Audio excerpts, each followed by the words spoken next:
Hello, and thank you for joining our Fireside chats at the European Cardano community.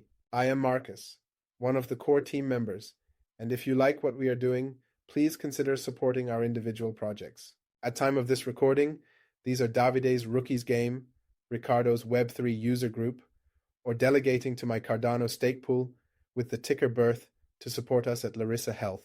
You will find the links to our guests and our projects below the video. Now hit the notification bell, give us a thumbs up, and enjoy this session.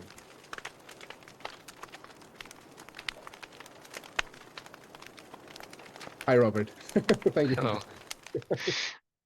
Okay. Thank you for your precious time.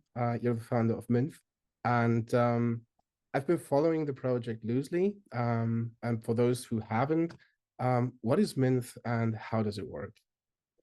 Yeah, so Mynth is a cross-chain swap platform that allows users to take their assets from Cardano blockchain and swap them for assets on other blockchains. So we have also implemented a stablecoin called MyUSD. We can go into a little bit more detail about that as well.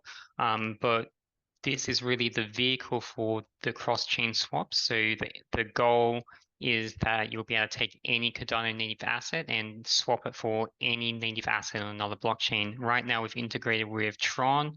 Polygon is in the works and will be launched very soon. And then we'll be expanding to other blockchains in the future. Okay, cool. I love Tron for the speed. It's incredibly fast and it's comparably cheap. So yeah. Yeah, it is quite cheap, it's very fast, and it has the most integrations available. So that's why we picked it first, because like it just has more centralized exchange integration. So we have the integrations with Binance and Kraken and a lot of other exchanges around the world. There was once this tiny fear of Tron going away, I think, right? When I think it was 1.5 years ago, a year ago or so, when it was a little bit stormy around that project, but I'm happy that it stayed and remained. Yeah, I mean, there's always drama in crypto space. So Tron has had a lot of FUD around the years, especially because of his association with Justin Sun. A lot of people, especially in the USA, seem to have a vendetta against him. I don't really know too much about all the details on from the drama, but Tron is surprisingly a robust and decentralized blockchain. Like, I mean, we're not going to compare it to Cardano, right? Like, we're building on Cardano because it's the most decentralized. But when we're comparing with other blockchains, like Tron isn't as bad as a lot of people make it out to be. It's not what we would want to be the future of finance, but then neither is Solana, right? So some blockchains are loved and then some blockchains are hated, and Tron has just become this victim of hate for whatever reason. And there might be some valid criticism towards that. But for our purposes, it doesn't really matter. Like even if one blockchain disappears, because we have interoperability with any blockchain, then it won't matter. So we have the Polygon that will come soon. We'll have Solana integration. And that has its own controversies as well. Like people either hate or love Solana, but it doesn't matter what blockchain you really are fond of. Like we're going to eventually support them all. Okay, cool. And I mean, you have fanboys, fangirls, and haters everywhere on Yes, every lots of blockchain. people hate Cardano too. Yeah, Yeah. exactly. So that would be a good match. So playing on the same team. Um, yeah. Yeah, that's an interesting take. Have you been developing on Tron as well? Or I haven't built anything specifically on Tron. So I started off in 2013 in Bitcoin, just kind of playing around as a speculator and got me really interested. And then I walked into Ethereum during the CryptoKitties craze, because I really saw potential there with NFTs. But I've done the majority of my development on Cardano just because I see it as the next successor to Bitcoin. It's like the same philosophy that it's just a bit more modern. with some smart contract capabilities. So yeah, predominantly I've been building on Cardano these last few years, and I'm familiar with all the blockchains like EVM. I can navigate my way around Solana. I understand, and then Tron, of course, we have the integration, but I've never built something specifically on Tron. We picked Tron as the first integration because it just has so much compatibility. Like it doesn't make sense to pick something small. Like a lot of people in our Discord come on board and say, hey, what about Arbitrum? Great blockchain, but tiny users compared to Tron, right? Like if we want the most wide acceptance right out the gate, then Tron was the best answer. And then we want Polygon and we want Solana, and we just have to do it based on popularity, not based on philosophies. And do you have already people swapping from Tron, or do you get interest? I mean, I guess you're already also in contact with the Tron community somehow. So We haven't done any active marketing on the Tron at the moment, just because Tron, most people use Tron just as a vehicle, right? Like a lot of people aren't really using, well, I can clarify, like a lot of people are using Tron, but for our user base, they're not using Tron for long-term storage. They're using it as transit to get their stablecoin from one point to another. And that's what has really made Tron popular. Because when they originally launched, it was free transactions, everything free. all that And one. of course, that was not sustainable. So they had to introduce this concept of energy and bandwidth. And now it's mostly free, right? And so you get like one free transaction a day. And this is good enough for most people. And for us, it costs us a little bit of money, but it's still fairly cheap. So just because of that history, and just because it's so easily usable by the average person, like it just has gained dominance. But we don't need to specifically market to the Tron community because what our focus at the moment on is bringing interoperability to the Cardano community. And we do have active users today who are sending MyUSD to their Binance account or their Kraken account, and they use Tron as that mechanism. And then once it's in their exchange, then they can do whatever they want with it, transfer it to their bank account, swap it for a different blockchain, whatever. So yeah, we haven't really dug deep into the roots of the Tron community. We were very focused on Cardano. Okay, you're saying you send MyUSD to exchanges, but do you mean like you swapping MyUSD Yeah, it USD swaps to USDT, and now also it can swap to USDC. That's the exchange integration I'm referring to. So if you have the stablecoin, so right now we just have integration with MyUSD, then we'll be integrating JED and USDM when it becomes available. And so it doesn't matter what stablecoin you have or Cardano, you will always have a mechanism to transfer it to an exchange. And that mechanism it's going through MyUSD and then getting converted into USDC or USDT, and then in the future other stablecoins. So that's the connection. Like you don't send MyUSD itself to the exchange. Just during that process, it swaps to a different stablecoin. Okay. So, so does it mean that you have your MyUSD, you add your exchange address, and then in the background it automatically converts to USDT and sending the value of USDT to the Yeah. exchange? You have to convert it before. So if you look at the swap form on our website, you just have to put in like your Binance address or any Tron address, it doesn't matter. And then you connect your Cardano wallet, so Nami or Eternal, and then it will withdraw your MyUSD. And then within 4 to 5 minutes, you'll get a notification on Binance that USDT has been deposited into your account. So that's the process from a user perspective. That's nice. So you don't have to do the two steps. That's good. Yeah, I mean, we have this two steps available. Like we do have wallet integration. So if you want to use MetaMask or you want to use TronLink wallets, you can do that, of course. But a lot of our users aren't specifically using TronLink. They're usually just putting in their exchange address. Mm. Yeah, true. Um, and how is the backing?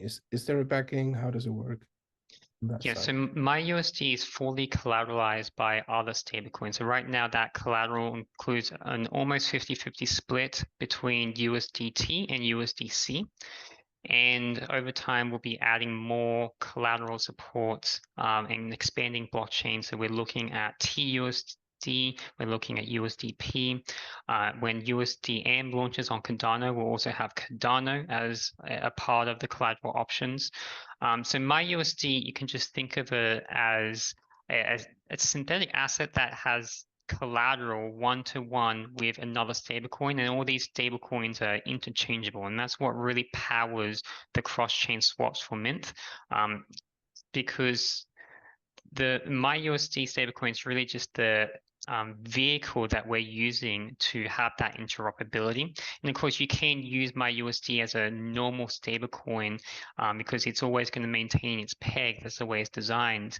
But we didn't come out to build like a stablecoin company, right? We came out to build an interoperability layer for Cardano, and this is just the side effect.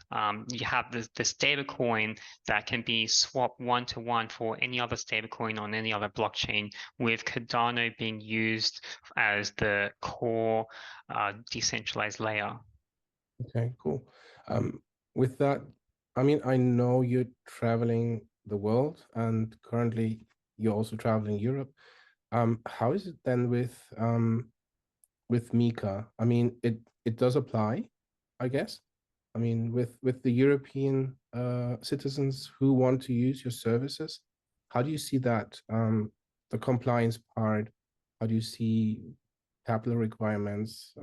Do you see MyUSD becoming a relevant token, or is it something where you say, I mean, now you say it's a byproduct with the stable, being stable, which kind of already implies that you're not enforcing the stable part.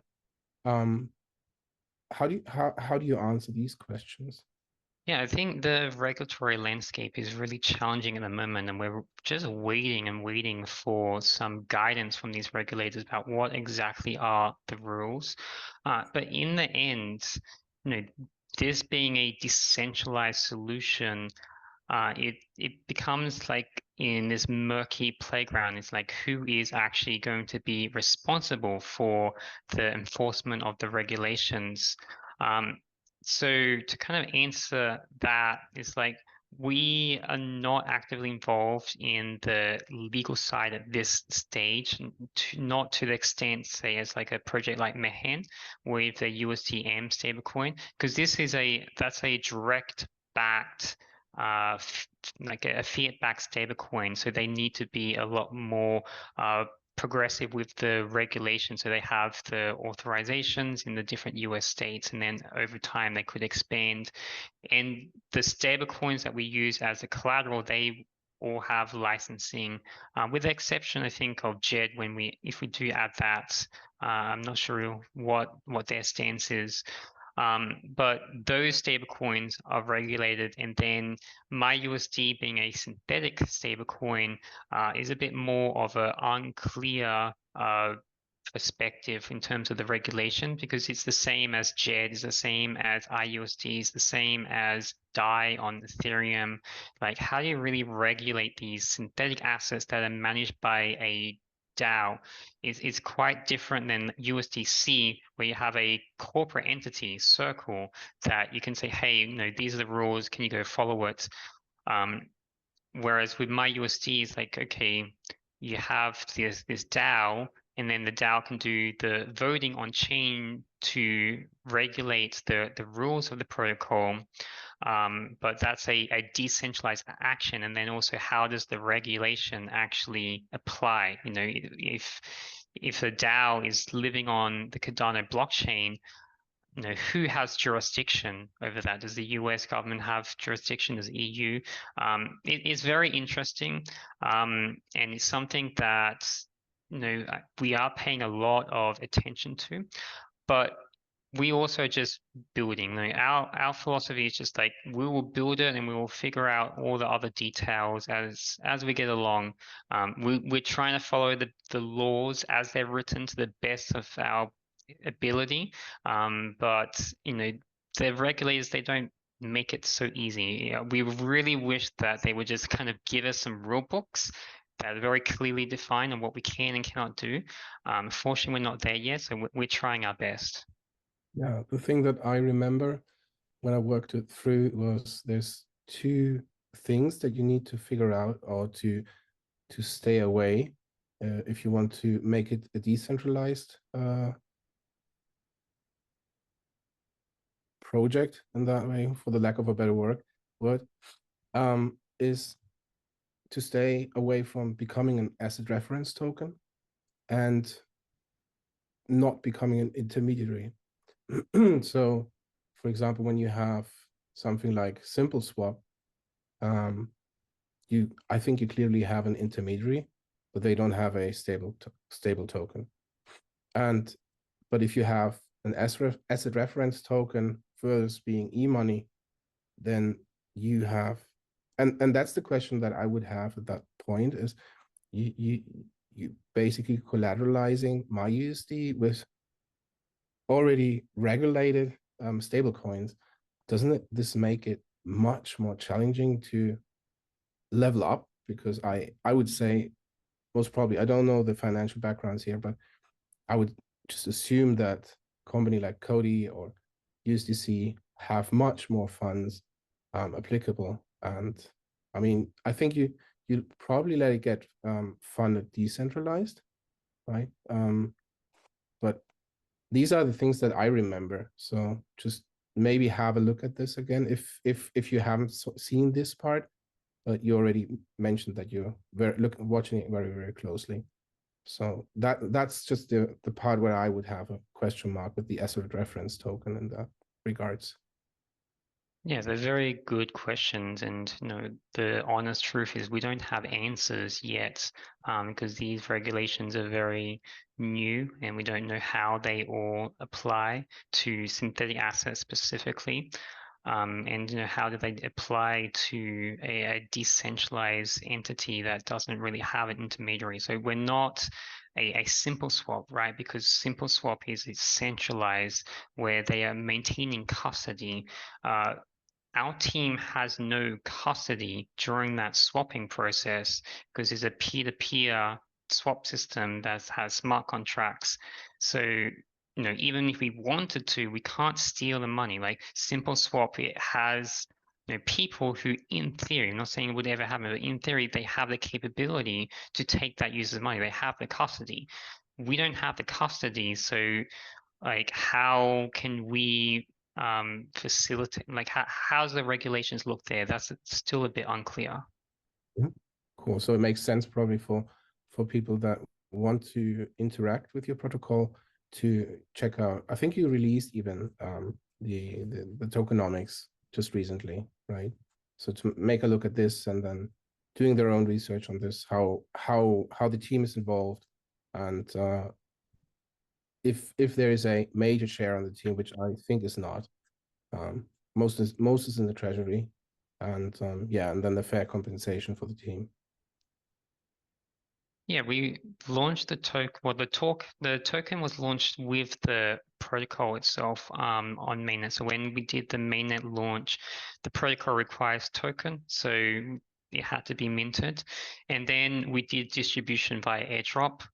And so we focus on a fair distribution where everyone had equal opportunity to obtain it. And then it's the community that decided what is the price. They put it on the different dexes. And then we have an allocation on the tokenomics for protocol-owned liquidity. And so we've been adding that, but it's all being community driven. So this has been completely a self-funded project. We didn't take on any investors. We didn't sell any tokens.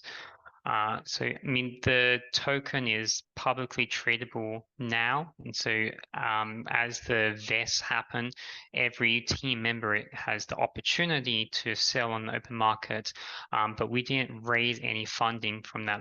There's no central entity that that got the proceeds for the sales. And even with our Mynth Genesis program, that is beneficiary of the Mynth DAO. So it's not a central entity that is getting the proceeds. That those proceeds are going into the MintSwap liquidity pool, and then the MintSwap liquidity tokens are owned by the DAO. So that's how the tokenomics have all played out so far. Can you share the DEX process on how to apply a token in regards to a DEX? How this works for other projects if they want to apply? Like, I mean, MinSwap, Sunday, they all have their processes. Which one did you find the easiest, if you can share that experience? I think this is really evidenced by the TVL of the different DEXs. So the superior user experience right now is MinSwap. They just make it very easy. You can just list any token you want. So if you mint a token, you just connect your wallet and you need some ADA, you need the token, and then you click on create a pool and you just put in the quantities and you click the button, and then like 20 seconds, 40 seconds later, it's now publicly tradable on MintSwap. But all the DEXs are pretty similar for this process. It's not really a difficult task to list a token. Some of these, some other exchanges that are a bit more centralized, they have a vetting process. And MinSwap, maybe a couple others, they have what's called a verified token filter. And so that's a little bit of a centralized process. So when you initially launch a token on MinSwap, it's kind of hidden from the front page. You have to click a special button for it to become visible. And then what you have to do to make it visible on the front page is you have to contact the MinSwap team and they do some manual verification. But that's through the front end itself. Like the smart contracts on the back end, they don't have any centralized elements. So anyone can just deploy a token and it's tradable as long as you can interact with the smart contracts. Then there's no hiding and there's no like controlling of who does and who doesn't have access. That sounds like a smooth experience. And did you consider, well, you said you the community decided on the price. How did this work? Did this work via the liquidity pools, or did this work via the MinSwap program, for example? It was completely the community. So we did the airdrop, right? And so when you do an airdrop, and there's no market established, like no one can buy and no one can sell. So the people who did get the airdrop, they're the ones who created the pools. We didn't have any part in that. All we did was do the airdrop, and then we had the protocol that if you want to use the protocol, then you had to get Mynth token. And for those who missed out on the airdrop, they had to buy the token, but because there was no market, that created opportunity for the community to set the price. I can't remember what the price was set up, but I think the first pool was MinSwap, and then Sunday Swap followed, maybe Ring Riders. I can't remember what happened exactly, but it was all the community. And then what we did is we took the allocation for the protocol owned liquidity and we injected the liquidity on top after the price was established. So we waited a little while so that we didn't have an influence on the price. The price was just completely organic, and then we added our own liquidity into the MinSwap pool. The ADA liquidity, or yeah, the ADA liquidity. So we put in our own funds, and then we put in the Mynth token that was minted specifically for the liquidity. Interesting. Very interesting. Thank you so much for sharing this openly. Thank you. With that, I think our time is up. What would you say, or what do you want the community to do? How to get in touch with you? Is there some place where they can learn from about Mynth?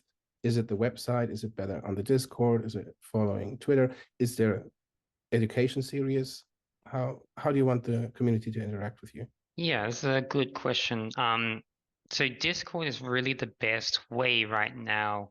We do have a website, we do have a Twitter, but what we don't have is a marketing team, right? Like we are really heavily focused on the development right now, and the developers are hanging out in the Discord. So that's really the source of information. We will be releasing a new website in the upcoming months with more details. We'll be doing blog posts. We're doing more interviews so that people can learn more. But that just hasn't been the priority up until now because we've been building. And so if you want to talk to the builders, come to the Discord. Cool. The links are down below. And thank you, Robert. Thank you for the time.